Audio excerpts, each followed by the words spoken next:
Voyage au bout de l'ennui. Ah oui les amis, voyage au bout de l'ennui. À ne pas confondre, petite parenthèse littéraire, avec Voyage au bout de la nuit, le roman de Louis-Ferdinand Céline, que je vous recommande d'ailleurs, c'est un excellent roman. Vous avez la couverture à l'écran, allez-y. C'est un roman qui est sorti en 1932, qui n'a pas eu le prix Goncourt, mais vraiment un très bon roman, donc allez-y. Alors, Voyage au bout de l'ennui, Voyage au bout de la nuit, on n'en est pas loin hein, quand même, hein, et quand on repense à ce match Saint-Étienne-Ajaccio, franchement, c'était horrible, il faut dire les choses. D'un point de vue footballistique, on s'est beaucoup ennuyé. On va refaire ensemble le débrief de cette rencontre. On va profiter du fait que j'enregistre ce débrief à froid, c'est-à-dire le lendemain du match. Ça me laisse un peu de temps pour pouvoir revenir sur ce qui s'est passé depuis le début du championnat. Je ne vais pas faire le bilan total des 10 premières journées, mais on va quand même dire un mot de la situation de la SS au classement et puis aussi des perspectives. On va en profiter les amis. Détendez-vous, prenez un petit café, installez-vous, c'est parti pour le débrief de cette rencontre.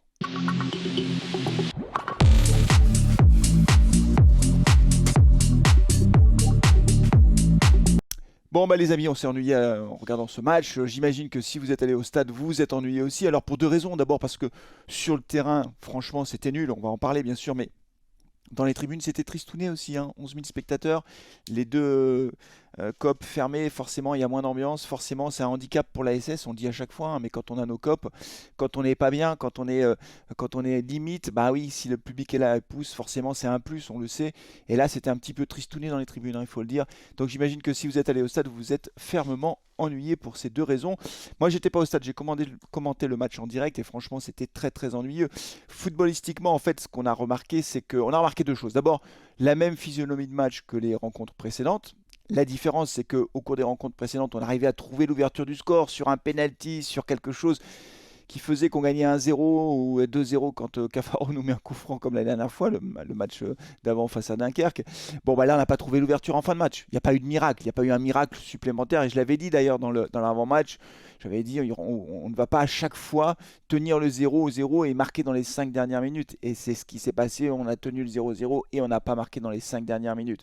Donc ça c'est le premier renseignement, c'est que voilà, on ne peut pas à chaque fois avoir un petit coup du destin qui nous aide, même si là je pense qu'à l'inverse on aurait dû bénéficier au moins d'un penalty que l'arbitre, monsieur le paysan, n'a pas vu, et que si on avait eu l'assistance vidéo il aurait été sifflé sans aucun doute.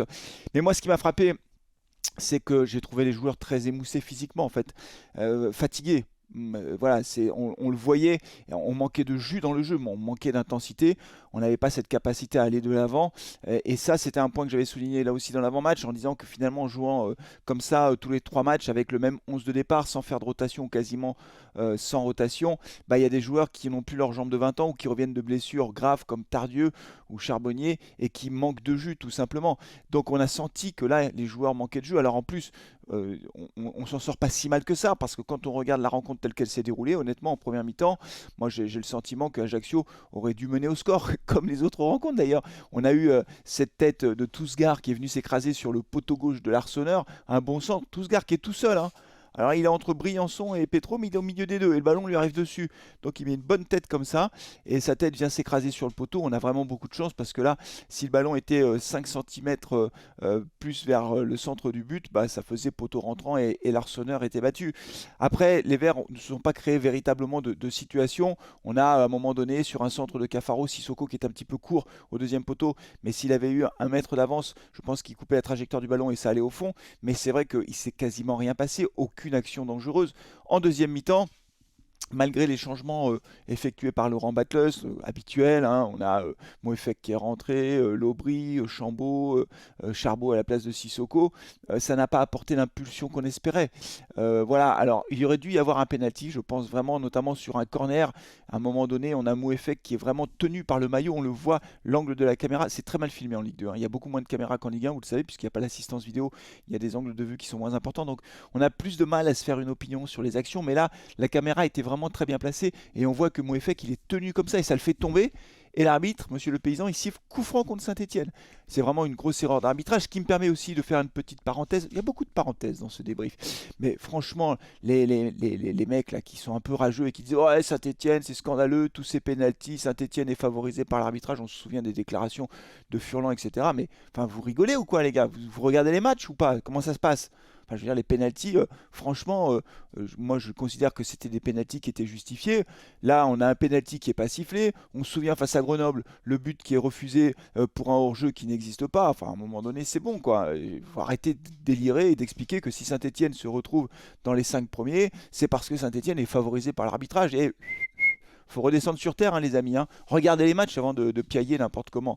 Donc là, on aurait mérité un penalty. Bon, alors après, c'est évidemment, ça fait partie des faits de jeu, c'est comme ça. Quelquefois, c'est en notre faveur, quelquefois, c'est en notre défaveur. Mais ce que je veux dire, c'est qu'il faut arrêter de dire que si on a réussi à remonter au classement, c'est parce qu'on est aidé par l'arbitrage. C'est une bêtise invraisemblable que de le dire. Bref, les amis, donc ce match 0-0 au bout du compte. Je suis partagé en fait dans l'analyse que j'en fais. Je me dis qu'effectivement, de point de vue footballistique, c'est vraiment pas bon. J'ai hâte que Wadji revienne, pour tout vous dire, parce que Wadji va apporter un peu de vitesse. On voit bien que dans l'animation offensive, on est en difficulté, on ne se crée pas de situation dangereuse, on n'arrive pas à donner de la vitesse au jeu, on n'arrive pas à créer des décalages intéressants qui permettent aux joueurs de se retrouver dans des bonnes positions, soit de frappe, soit de centre. Donc c'est très faible. Pour autant, les amis, malgré tout, excusez-moi, je vais garder un peu un biais optimiste. C'est quand même le 8e match sans défaite. C'est le 4e clean sheet consécutif, on prend plus de buts. Quand je fais un peu le bilan de ces 10 premiers matchs très rapidement, j'avais fait une vidéo bilan des 5 premiers matchs. On était 15e après 5 rencontres. On avait marqué un but dans le jeu. Là, 5 rencontres plus tard, on est 5e. Vous voyez, 10 matchs, les 5 premiers, on est 15e. Clac, 5 matchs de plus, on est 5e. Bon, on se retrouve à 2 points 3 points du deuxième. Voilà, Auxerre à 21, nous on a 18 points. Bon, c'était inespéré en fait. Moi, au bout de la 5e journée, jamais j'aurais cru qu'on puisse remonter à la 5e place aussi vite. Donc, on a réussi à colmater les brèches. On a une défense solide, on a la 3e défense. Grenoble a pris 4 buts, Laval a pris 5 buts et nous 6 buts. Alors ouais, c'est sûr, on a la 9e attaque, on n'a marqué que 10 buts. C'est clairement le point faible. Mais Laurent Batlas le sait, tout le monde le sait.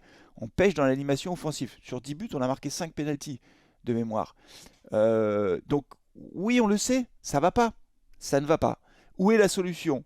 La solution, elle est difficile à trouver. Évidemment, à partir du moment où on joue avec 4 défenseurs à plat, on bétonne derrière. C'est très bien, c'était l'objectif, c'est ce qu'il faut faire. Et on est plus laborieux dans le jeu, au milieu de terrain et devant. Moi, je vous l'ai dit à l'instant, j'espère que Wadji va vite revenir. Je ne sais pas ce qu'il a comme blessure. C'est pas très clair, pour tout vous dire. On a du mal à avoir une vision claire de la durée de son indisponibilité. Mauvaise nouvelle quand même, on a perdu Diarra au cours de cette rencontre, qui s'est blessé aux adducteurs. Je pense aussi que peut-être l'enchaînement des matchs, j'en sais rien, je ne suis pas médecin, je dis peut-être une grosse bêtise. Hein. Mais je ne sais pas si l'enchaînement des matchs n'a pas, favorisé cette blessure. On sait bien que quand les mecs sont fatigués, c'est plus propice à avoir des blessures. Je ne sais pas si c'est le cas, mais c'est vachement embêtant parce que Diarra, lui, justement, il avait cette capacité à donner de la vitesse sur le côté. Et Ben Taïg, je pense qu'il joue pas dans le même registre, vraiment. Et donc voilà, donc c'est l'animation offensive. Est-ce qu'on va trouver la clé? Je sais pas. Le retour de Wadji peut nous donner un petit peu d'espoir, peut-être. Après, au milieu de terrain, Tardieu était fatigué là sur ces dernières rencontres. Il n'a rien apporté du point de vue offensif. Il s'est contenté de jouer numéro 6 et il n'a rien apporté. Fomba, qui était titulaire ce coup-ci, n'a pas été bon non plus. Je n'ai pas trouvé Fomba flamboyant. Il apporte pas assez dans l'animation offensive, même si lors du dernier match face à Dunkerque, c'est lui qui fait l'ouverture pour Benteke qui obtient le penalty. Donc il est capable de ça, Fomba, mais je sais pas, il faut qu'il se bouge un peu plus, quoi. J'ai l'impression qu'il faut qu'il muscle un peu son jeu. Et puis Benjamin Bouchouari dans cette rencontre, il est sorti, mais on voyait qu'il était plus fatigué. Il était plus imprécis que d'habitude. Il a fait une ou deux passes à l'adversaire, ce qui n'est pas du tout son style. Hein. Il est très propre, même si en première mi-temps, notamment, à un moment donné, il a extrêmement bien combiné avec Diarra. Il a fait un 1-2 qui était vraiment très chouette. Il a fait plusieurs séquences de jeu où on voit que lui, il est capable justement de prendre le ballon, de redescendre chercher le ballon, de se retourner et d'aller de l'avant. Vous voyez, il va de l'avant, Bouchouari. Mais là, on sentait qu'il était fatigué. Donc voilà, la trêve va faire du bien. Les joueurs vont pouvoir souffler un peu, se reposer. Reprendre des forces, reprendre de l'énergie. Donc cette trêve internationale, elle arrive au bon moment. D'autant qu'après, les amis, et je vais certainement terminer la vidéo par ça, c'est que l'heure de vérité approche. Bah oui, l'heure de vérité approche. Pourquoi je vous dis ça? Parce que le prochain match, donc on va jouer à Laval. Voilà. Laval, donc le 23 octobre, 11e journée, 20h45. On joue chez le leader, qui n'en finit plus de gagner, hein, Laval. Ah, il gagne 1-0, hein. Eux, quand ils gagnent 1-0, c'est formidable. Nous, quand on gagne 1-0, on dit oui, mais on a passé le jeu. Eux, ils gagnent 1-0, ça suffit. Laval gagne 1-0. Et après, les amis, la 12e journée, on va recevoir Angers. Voilà. Angers qui est actuellement 3e au classement avec 20 points, donc ils sont devant nous. Ça veut dire que, comment dire, on va y voir plus clair parce que beaucoup ont dit oui, mais regarde cette série, en fait on joue contre des petites équipes, ça veut rien dire, quand on va jouer contre les gros, on va exploser. On ne tiendra pas, même chez Carton Rouge, hein. Les copains de Carton Rouge disent ah non, mais face aux gros, on n'arrivera jamais à passer. Ben, on va voir. On va voir ce qu'on fait à Laval. Bon test, excellent test, il arrive au bon moment ce match à Laval. On se déplace chez le leader qui a pris 5 buts, qui en a marqué 13 et qui reste sur 5 ou 6 victoires consécutives. Eh bien, on va voir ce que vaut cette équipe. C'est un bon test. Et après, on reçoit Angers. Pareil, nouveau test. Angers devant nous. Bah, si on bat Angers, potentiellement, on leur passe devant. Devant un Geoffroy Guichard qui, cette fois-ci, sera plein. Donc, moi, je suis raisonnablement optimiste, les gars. C'est vrai. On a piétiné face à Angers. On a piétiné à la maison face à Ajaccio. Mais c'est pas catastrophique. Moi, je retiens qu'on est sur 4 clean sheets consécutifs. Qu'on est passé en 5 matchs de la 15e à la 5e place. Et que ça y est, on accroche le bon wagon. Vous voyez, on accroche le wagon du haut. L'objectif, c'est d'être dans les 5 premiers, hein. Honnêtement, être dans les 2 premiers, ce serait extraordinairement incroyable, compte tenu du jeu, compte tenu de l'effectif, compte tenu de tout ça. Euh, mais être dans les 5 premiers, c'est l'objectif. Donc accrochons ces 5 premières places. Et voilà, les amis. On fera un carton rouge le mag cette semaine, enfin la semaine de la trêve internationale, là, avec les copains de carton rouge. Je ne sais pas quel jour exactement, mais on reviendra sur tous ces dossiers évidemment, sur l'AS Saint-Etienne, ses performances, ses perspectives. Merci beaucoup d'avoir été nombreux pendant le live. J'ai écourté un peu rapidement, mais je devais partir absolument. Merci à tous pour votre soutien. On est au-delà des 19 000 abonnés. Ça me fait chaud au cœur. Dès qu'on aura 20 000 abonnés, clac, on fera la petite vidéo qui va bien sur la FAQ. Et on a aussi la chaîne de Ghislaine, Nos TV Rugby, où on espère atteindre, où elle espère atteindre les 1000 abonnés. Et là aussi, Ghislaine passera devant l'écran pour répondre à vos questions. Je mets le lien de la chaîne Nos TV en description de la vidéo. Donc allez-y, abonnez-vous également. Ça lui fera plaisir. Merci beaucoup les amis. Prenez soin de vous, de vos proches. Et allez les verts, bien sûr. Ciao.